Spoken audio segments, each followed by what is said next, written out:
Assalamualaikum warahmatullahi wabarakatuh. Nama saya Nia Agustina, NIM 191420054. Saya akan menceritakan sebuah kasus di mana terjadi penggelapan di satu bank syariah mandiri. Berikut penjelasannya. Bank Syariah Mandiri atau BSM merugi sampai 50 miliar akibat aksi penggelapan dan pemalsuan dokumen. Pelakunya terdiri dari 4 orang, termasuk 2 diantaranya adalah orang dalam diri.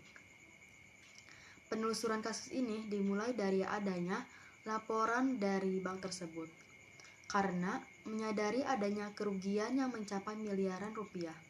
Ternyata setelah diselidiki, terjadi penggelapan dan pemalsuan dokumen yang seakan-akan diajukan oleh nasabah, sehingga membuat bank tersebut mencairkan deposito. Kasus ini berawal pada 16 Juli 2014 yang lalu. PT PPI menitipkan dana sebesar 75 miliar kepada AA dan FSD yang berprofesi sebagai maklar. Sebagian dana tersebut kemudian didepositokan ke BM sebesar 50 miliar dan sisa uang 25 miliar itu dialihkan ke beberapa pihak sekaligus, yaitu 9 miliar ditarik tunai, 10 miliar ke rekening, 3,5 miliar ke sebuah rekening, 1 miliar ke sebuah rekening lainnya, 95 juta ke rekening BSM, dan lain-lain. Selanjutnya, para pelaku bekerja sama dengan sebuah perusahaan yaitu PT HI yang mengajukan surat kredit berdokumen dalam negeri atau SKBDN di BSM. Dana dari SKBDN tersebut diterima oleh PT Kava Konstruksi dari jaminan SKBDN. Dengan adanya jaminan itu, bank kemudian mencairkan deposito untuk keperluan SKBDN sebesar 50 miliar dengan diskonto 10%, sehingga yang cair adalah 45,67.500.000. Kemudian, pada 15 Oktober 2014, BSM mendapat surat dari PT PPI yang memberitahu pada tanggal 17 Oktober 2014 deposito atas nama PT PPI sebesar 50 miliar akan dicair.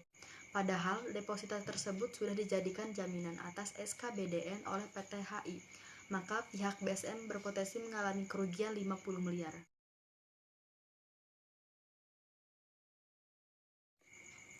Resiko yang muncul pada kasus tersebut adalah resiko likuiditas, karena resiko ini kemampuan bank untuk memenuhi kewajiban tunai dan anggunannya tanpa mengalami kerugian yang tidak dapat diterima.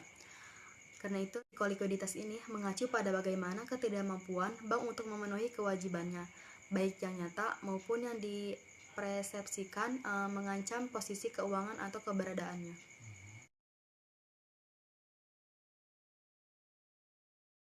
Upaya perusahaan untuk tidak terjadi penggelapan ini ya. Pada dasarnya, penggelapan adalah perbuatan pidana sehingga termasuk ke dalam ranah hukum pidana. Dan untuk itu, si pelaku juga bisa dipidana di penjara maksimal 5 tahun.